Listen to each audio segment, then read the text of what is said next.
Llegado el momento, tuve que trabajar mi proceso de investigación. Como yo vengo del mundo de los cuentos y de la literatura, pensé que lo más hermoso sería conjuntar los dos universos, el universo de la palabra y el universo del movimiento. Y propuse esta investigación que en este momento se está convirtiendo en un libro que va a estar disponible para ustedes en el sello editorial Huartes. Será un libro digital y por tanto de acceso libre.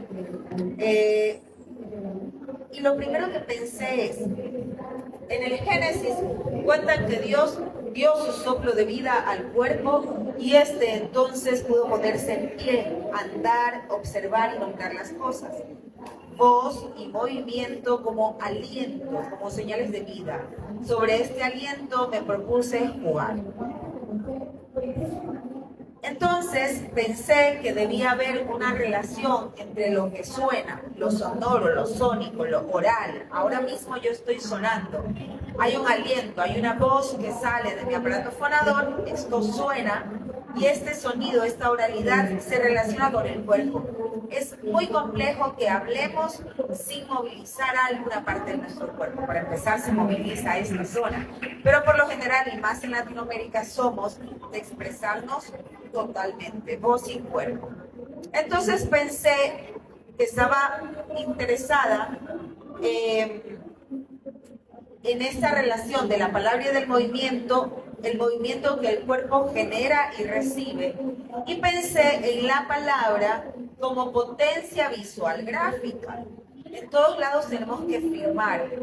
Las palabras tienen una forma, una geometría, son redondas. Cada cultura tiene una grafía distinta, una organización distinta de izquierda a derecha, de derecha a izquierda, y cada ser humano tiene su propia letra, al punto que pueden saber si es o no tu letra, por ejemplo, en una investigación criminal. No, me falsificaron la letra, me falsificaron la firma.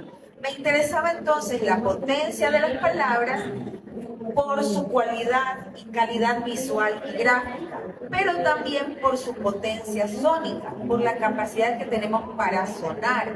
Aunque Perú y Ecuador hablamos el mismo idioma, efectivamente nos ha pasado en estos días que porque hay un ritmo, un acento, una velocidad y una forma de decir distinta.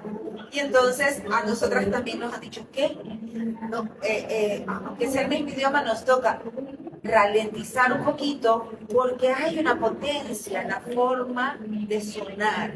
Entonces, en ese sentido, seguí proponiendo mi investigación y me pregunté, esta era mi pregunta de investigación, ¿es posible palabrear la danza y danzar las palabras? Y pienso en las palabras entonces como dispositivos sonoros, vocales y gráficos que despiertan diversidad de resonancias en el cuerpo. Ahora mismo, por ejemplo, en técnicas teatrales, sabes que tienes resonadores en diversas partes del cuerpo y ahora que tengo un micrófono, yo estoy trabajando más desde acá, que si no tuviera el micrófono, tendría que activar acá o acá. ¿Ven? Entonces hay una resonancia en los cuerpos, pero más que la resonancia que nuestro propio cuerpo tiene que manejar. Esto es una caja de resonancia. Hay unos conceptos hermosos en la necesidad de que para que algo suene hay una relación entre dos cuerpos. Entonces, las cuerdas vocales, el aparato fonador son parte del cuerpo y se dice que se baila con el cuerpo. Por tanto, yo me seguía preguntando ¿por qué no era posible conjuntar los universos de la palabra y el movimiento? Porque una palabra es movimiento. Se mueve el cerebro. Hay una serie de conexiones que nos permiten ordenar el lenguaje y decir. Obvio que hay un movimiento en el cerebro, en el sistema nervioso, se moviliza el rostro, es imposible. A veces un dolor de muelas no te deja hablar bien. Te muerdes la lengua, ya no puedes hablar bien. Y interviene el rostro, los labios, la tráquea, la glotis, la lengua, el paladar, los pulmones, el diafragma, la laringe, las cuerdas vocales y un largo etcétera. Porque hasta a veces de una molestia en los pies te modifica la forma de decir. Entonces, es movimiento la palabra. Y esta palabra con la que empecé la exposición sobre mi libro Aliento, ¿no? Tomando esta historia del Génesis, que fuimos creados con el aliento divino. El aliento, dice, luego el aire es expulsado, es una pulsión que es llevada afuera, movida, un impulso que provoca el gesto y que está antes de que se produzca la técnica, antes de ser movimiento o escritura. Ese algo expulsado que al viajar a través de un medio sólido, líquido o gaseoso se hace sonido. Primero hay un impulso, un aliento, para que luego la palabra se convierta en sonido. Y seguía haciéndome preguntas, ¿no? Si la palabra la escribimos también, cuando nosotros escribimos, también se mueve todo el cuerpo, que pone su fe en la intrincada mano que sostiene la pluma, el carbón o el pincel o un palito sobre la arena o la hoja. Entonces, si el cuerpo se mueve, está escribiendo, aunque no sostenga ningún objeto que marque las superficies, porque lo haría como lo haría una esferográfica. Entonces me puse a pensar si el cuerpo está escribiendo cuando yo movilizo la mano, como cuando estoy sobre un papel o con un palito en la arena. En el instante en que yo empiezo un movimiento que podría simular el hecho de escribir, dibujar, mi cuerpo está escribiendo, aunque no haya un soporte en el cual pueda ver literalmente una escritura. Es una escritura del cuerpo que maneja otra forma de palabra. Y esos son los mundos hibridados de los que hablo yo. Entonces, ¿por qué el cuerpo de un bailarín no se vuelve un cuerpo sonoro a partir de esta experiencia? Un cuerpo hablante, escribiente en todo sentido. Entonces, encontré este concepto que se llama melodía cinética de Alexander Luria, que dice que todo movimiento tiene un ritmo, una coordinación y una aplicación de fuerza. Por ejemplo, este es un movimiento coordinado. Hay un camino, ¿verdad? Un determinado ritmo, hay una coordinación y una cierta fuerza. Si esto no está bien coordinado, yo voy a provocar que se caiga, no voy a agarrarlo bien. Esa coordinación maravillosa de nuestro cuerpo para acciones cotidianas o extracotidianas, Luria lo llama melodía cinética y me pareció hermosísimo. Melodía, que es algo que tiene la palabra, que tiene la poesía, y cinética, movimiento. Es decir, allí hay un universo como el que yo busco, palabra y movimiento se hibridan. Y si las palabras son acción y movimiento, quiere decir que tienen musicalidad. Entonces, ¿por qué no podemos danzar desde la palabra y con las palabras? Porque en la danza encontré que todos esperan que uno se concentre en el cuerpo y en la técnica, y que yo me concentre en el dominio total de mi cuerpo, olvidando mi voz. Desde las épocas del ballet romántico, la mujer, la bailarina, se tiene que convertir en un cuerpo etéreo, elevado, pero mudo. Entonces también desde lugares de las miradas de género me pregunto por qué la bailarina no puede sonar también. El bailarín y la bailarina sonar. Si esto es parte de mi cuerpo, puede sonar y puedo danzar desde y con las palabras. Bueno, voy a ir un poquito más rápido porque tenemos poco tiempo siempre. Entonces, esta sonoridad es una medida subjetiva. Todo lo que suena, hay una medida subjetiva sobre lo que suena, evoca emociones, crea atmósferas y genera cadencias. De cómo yo maneje mi sonoridad y mi voz, voy a provocar un estado. Y ya lo sabemos, lo saben las madres, las abuelas. Cuando van a dormir a un niño, la sonoridad es otra. El canto de cuna o la arenga para levantar a un grupo de personas que salgan tras una lucha. Provoca emociones, crea atmósferas y genera cadencias. Y me doy cuenta que entre el sonido, el mundo del sonido y el mundo de la música y el mundo de la literatura, hay similitudes. Hay aliteraciones que se trabajan en la literatura y en la música. asonancias, rimas, cacofonías, repeticiones, síncopas, articulaciones, matices, tempo, ligaduras, tesituras, timbres, intensidades. Son palabras de ambos mundos con los que yo quiero trabajar. El mundo de lo que suena y el mundo de la danza. El mundo de las palabras y el mundo del movimiento. Entonces, también me doy cuenta que en nuestras culturas existe el visuocentrismo. En nuestra cultura occidental se deja llevar más por lo visual, pero lo visual siempre la danza como algo para ser visto. Lo visual necesita distancia.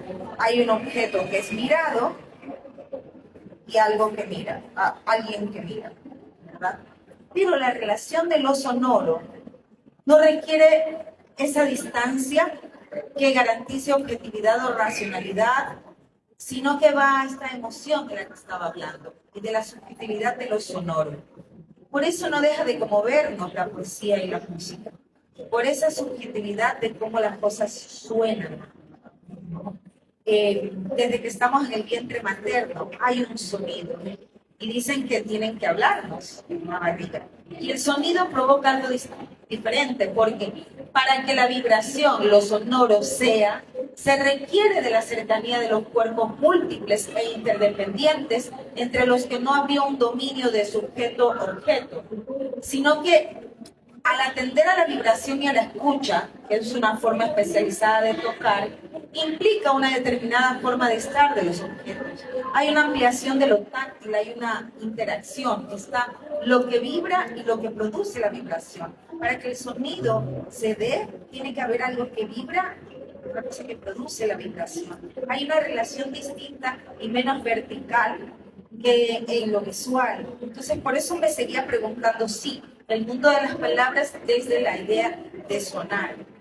Entonces el cuerpo no se agota en el otro cuerpo que vibra, sino que necesariamente se articula en el cruce con otros cuerpos. Entonces esta relación es algo que yo califico a los sonidos como políticamente resonantes, en la medida en que son abstracciones de lo social que lo posibilitan. Oír, entonces, oír las palabras es una forma de tocar. Y hay una resonancia política, porque los sonidos fundamentalmente serían corporeizaciones de experiencias y comunidad. Ya no pensaba yo una danza que no suene.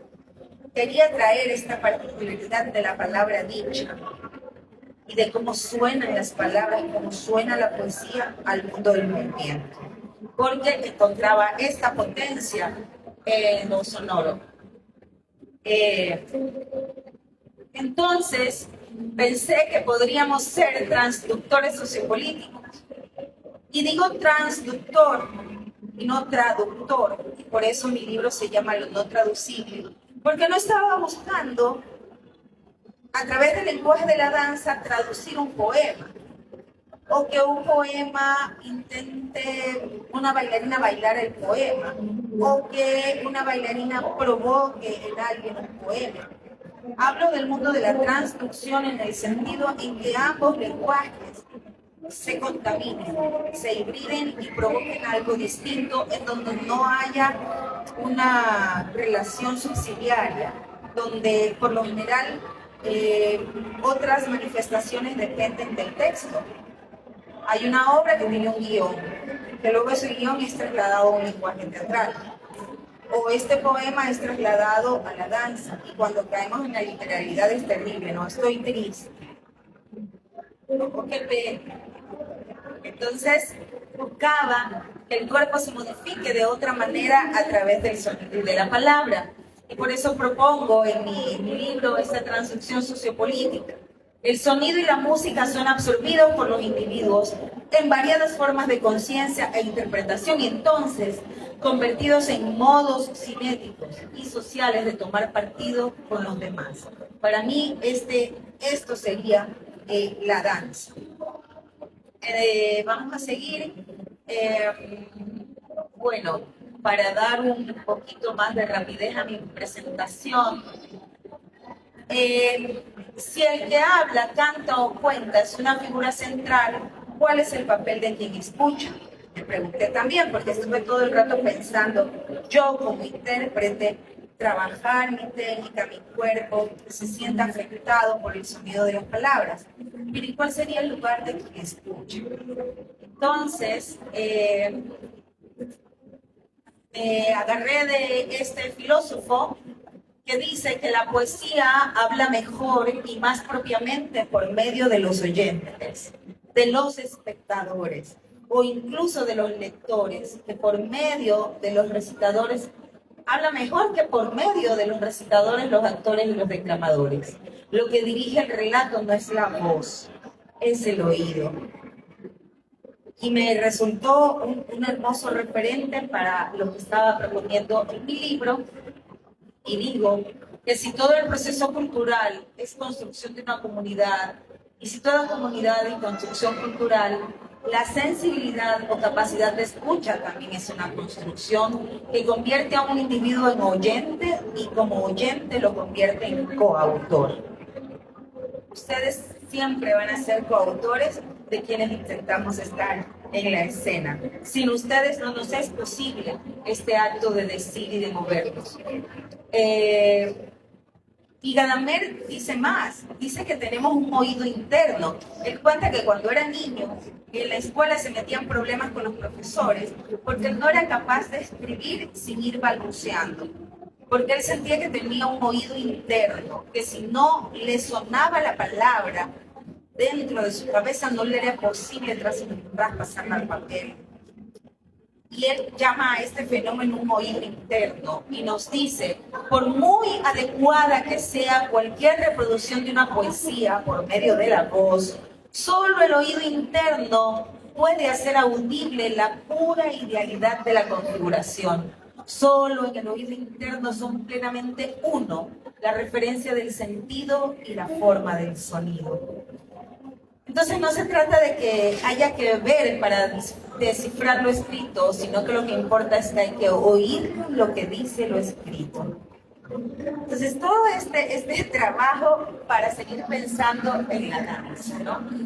La danza se da en un espacio, la danza es determinada porque hay un espacio, el espacio de un cuerpo y el espacio en el que ese cuerpo se mueve y cómo me relaciono con otros cuerpos y otros espacios. Así que también en mi libro me puse a pensar, ok, tenemos que hablar del espacio.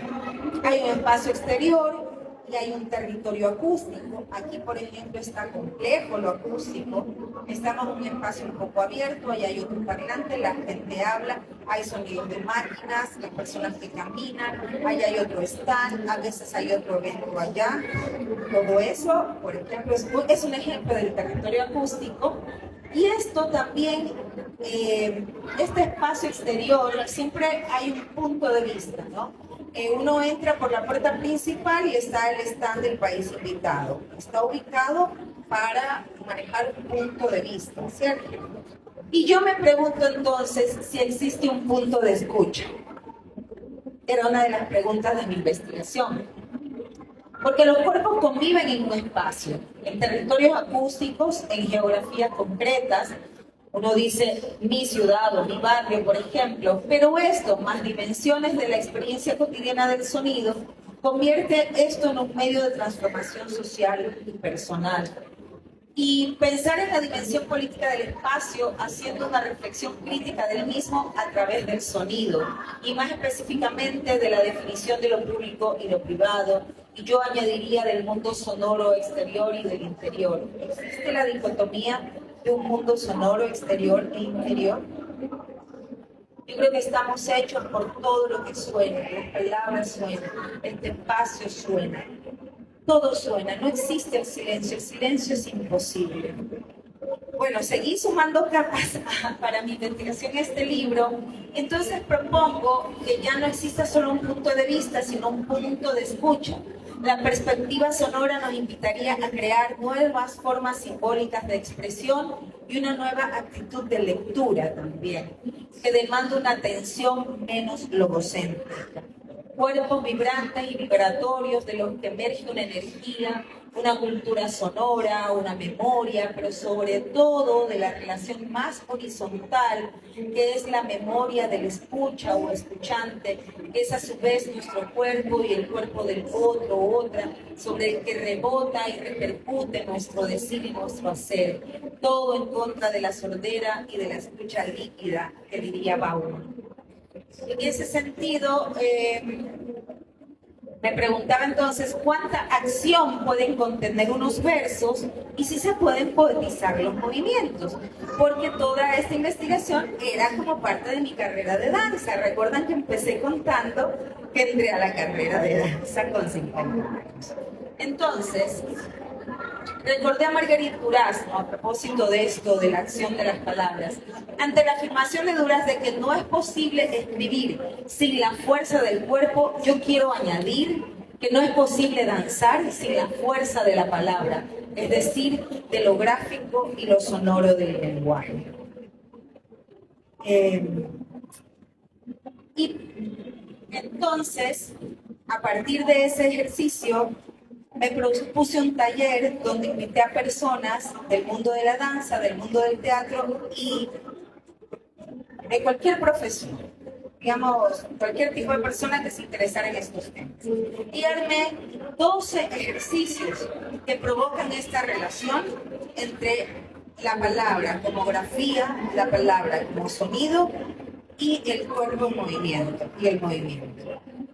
Como les digo, todos estos ejercicios van a estar disponibles en la página de la editorial Huartes. Pueden buscar y seguir las redes de Huartes Ediciones y leer primero toda la introducción que aquí he tratado de resumir, de cómo fui armando estas capas y estas preguntas en relación a la importancia de la palabra como forma, como dibujo, como grafía, y sobre todo la importancia de la palabra como algo que suena, que provoca resonar en el cuerpo, y no es posible entonces para mí bailar sin pensar en la importancia de la palabra como sonido, incluso lo abstracto, ¿no?, de la palabra. Y bueno, de eso se trata lo no traducible, como les digo, publicación digital. Lastimosamente ya me tocó venirme y no habíamos logrado terminar, pero igual les presento la investigación, les presento el trabajo y dentro de poco, ojalá empiecen a seguirnos a la Universidad de las Artes en Ecuador y a su sello editorial. Quienes tengan curiosidad sobre temas del arte, publicamos constantemente textos relacionados con investigación de teatro, de danza, de música, todo tipo de manifestaciones, además, desde investigaciones de lo intercultural. Por ejemplo, este libro, si alcanzó a imprimirse, es Interculturalidad y Artes. Somos una universidad con una mirada decolonial muy interesada en que todos estos saberes sean situados. Y de eso se trata mi no libro, porque todavía no está y muy probablemente sea digital, porque los ejercicios sí requieren de que la persona interesada en practicarlos, adaptarlos, tenga acceso a los recursos. Entonces hay canciones, hay poemas concretos, de poesía concreta, hay mucho material visual y sonoro para poder trabajar los ejercicios. Entonces forzosamente tienes que ir a un enlace para poder descargarte los materiales para los ejercicios. Y con eso, si tienen algún comentario o pregunta, les agradezco. ¿Nadie? ¿Pregunta? ¿Comentario? ¿Duda? ¿No? Yo también tengo cargos. Bueno, hoy traje 2 libros de nuestro sello editorial y no sé si alguien se atreve, por ejemplo, a hacer un sonido o un movimiento o me proponga. ¿Quieren llevar el libro? Ese sería un extraño universo donde se unida sonido, visualidad y emoción. Esa es danza. Yo trabajaría tomando, por ejemplo, ese universo. ¿Qué es? ¿Es sonido o ella haciendo así es una danza? Yo creo que es una propuesta del cuerpo desbordando la palabra, inclusive no dicen una palabra. Es tal la emoción que lo único que sale de su cuerpo es no alcanzan a decir, es la pura emoción brotando y provocando sus cuerpos. Ayer pasaron corriendo y yo veía una escena de danza contemporánea. Pasaron todas corriendo, diferentes cuerpos, diferentes velocidades, diferentes actitudes, unas así, otras así. O sea, es una danza y está sonando, porque todas gritaban también. Y otros decíamos, ¿qué pasa? ¿Qué pasa? Eran otras voces. Y todo esto en medio de todo el universo sonoro que está proponiendo la fe. Y a nosotras que nos sonaba el corazón de los nervios de estar en una mesa de diálogo internacional. Estábamos con una colega y estos aparatos que amplifican nuestra voz y ya había otra persona. Bueno, entonces alguien se atreve a proponerme un movimiento, algún sonido, alguna cosa y que todos vimos. Una pregunta, por acá tienen una pregunta. A ver, en mi caso mi especialidad es que yo soy profesora de niños pequeñitos. No sé cómo le llaman en Ecuador, acá le llaman educación inicial. Sí. Parvulario. Exacto, ajá. Mi duda va con respecto a que la lucha en estos tiempos para poder captar la atención de los estudiantes es muy compleja. ¿Qué recomendarías como parte de la formación de docente para que no se haga tan complejo eso, ¿no? Porque muchas veces, ahora más que nunca, terminan con la voz súper reventada por no poder impostar bien la voz, no poder llegar bien al público. ¿Qué recomendaciones darías al respecto? Cuando soy hija de profesores de educación pública en Ecuador, terminaron como una garganta ronca de prisa y trabajar con aulas llenas de montones de niños. Entiendo lo que dices. Bueno, mi especialidad no es la pedagogía, te cuento. Con las infancias me relacioné por el tema de la oralidad, pero honestamente yo abogo mucho por los espacios de la escucha, para que aprendamos a tener no solo puntos de vista, sino puntos de escucha. Creo que la escucha es necesarísima y para eso es necesario espacios un poco más íntimos, más cerrados, espacios de calma. Creo que es un mundo demasiado acelerado. Y en las prácticas escasas que he tenido con niños y niñas me he atrevido a proponerles ejercicios de relajación y meditación. Me cuesta un montón. Porque primero que es eso de échese en el piso y sienta que su cuerpo se hunde en el suelo, tome conciencia. Claro, a los más chiquitos no. Imagínate que estás flotando en una piscina de gelatina. ¿Cuál es la gelatina que más te gusta? Cierra los ojos. Ahora, si quieres lo hacemos. Cierra los ojos e imaginas que estás sobre una piscina de frambuesa, sabor rosadito, y ahí te hundes y empiezas, ¡ah! ¡A mí me gusta la uva! Y ahí tú, silencio. Imagina que la uva se va si no te callas. Entonces, y lograr el espacio de silencio. Y ya, tan chiquitos están agotados. Se quedan dormidos. Y yo no tengo problema en que la clase se me vaya un rato y que se me queden dormidos porque están agotados. Están agotados de lidiar con los adultos. Están agotados a veces cuando los ponen a hacer 10.000 cosas, que lo llevo al karate, que lo llevo a la guitarra, que lo llevo al ballet, que lo llevo al skate. Y estos espacios nos permiten luego un diálogo más calmo. Desde el mundo de la oralidad, también el tema de la escucha. Yo peleo mucho con la feria de mi ciudad también. Me dicen, Ángela, ¿vienes a contar cuentos? Sí, si me garantizas un espacio cerrado, aislado del sonido del resto de la feria y donde yo pueda tener un máximo de 30 niños. Quiero más. No, pero no. Y he dejado de ir porque era eso. Digo, sí podría acudir a los recursos del cuentero de plaza. Vengan, ¿no? Y hacer un cuento rápido para el cuentero de plaza, que la gente se te va rápido y tú tienes que contar un cuento rápido. Pero si queremos construir puntos de escucha, queremos trabajar con las infancias y queremos empezar a recolocar la ética en su lugar, es necesario la escucha. Porque la escucha es el ejercicio previo a la empatía. Si yo te escucho, te empiezo a comprender y a conocer. Me puedo poner en tus zapatos. Y al ponerme en tus zapatos, estoy haciendo un ejercicio de empatía para luego entrar a ejercicios éticos. Entonces, yo procuro esos ejercicios y sí es complejo, sí hay colegas que manejan súper bien, por ejemplo, el tema de cambio, subir mucho la energía.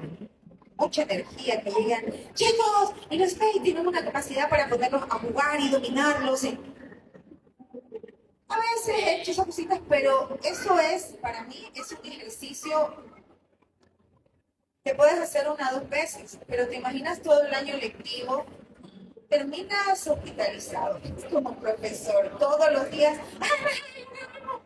No, pero ¿hasta cuándo vamos a seguir con la cultura del escándalo? Los niños tienen que aprender a escuchar y nosotros a ellos también. En el mundo de la realidad, y con esta anécdota cierro tu pregunta, tengo un amigo narrador de cuentos cubano que está radicado en España y que se especializa en contar, bueno, él cuenta para todas las edades, pero puede contar para pequeñitos de 3 años. Eso, por ejemplo, yo no hago. A mí me dicen de menos de 5 años corro para el otro lado. No lo sé hacer. No lo sé hacer. Yo soy hija única de padres viejos. Siempre me relacioné con gente mayor. Entonces, mis amigos son mayores. Entonces me cuesta un poquito más a partir de los 7 años cuando...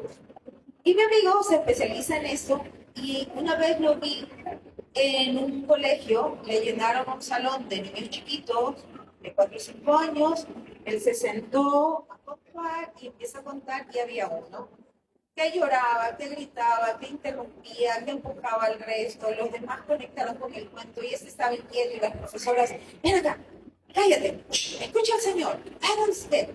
Mira en un momento, con toda la calma que te puedes dijo sí, porque y siguió contando el cuento, se acercó al niño, lo tomó, lo cargó en sus brazos, se lo llevó otra vez al punto donde estaba contando los cuentos, lo sentó y lo tuvo abrazado y siguió contando. Y el niño se ha quedado así, mirándolo. Además, mi amigo es grande, calvo, no es grandote. Él dice que tiene ciento, ni sé cuántas libras de autoestima. Entonces, decía, el niño solo quería un espacio de atención y un abrazo, quería sentirse contenido. Y literalmente lo contuvo, terminó la sesión de cuentos y todos no querían que se vaya sin que les dé un abrazo. Se quedó allí dando 30 abrazos. Y se formó un hermoso silencio. Y yo abogo mucho por eso, abogo mucho por esa calma. Ayer me decía una colega, Ángela, cuando expones, haces unas pausas y tienes una calma. Digo, sí, ya tengo 57 años, no estoy apurada, ya está. No hay apuro. Es así, en el cotidiano tengo que correr, me deja el autobús, me deja el taxi, si no llego a la clase, tengo que andar rápido, pero cada que puedo pausar, mejor pauso, incluso cuando hablo.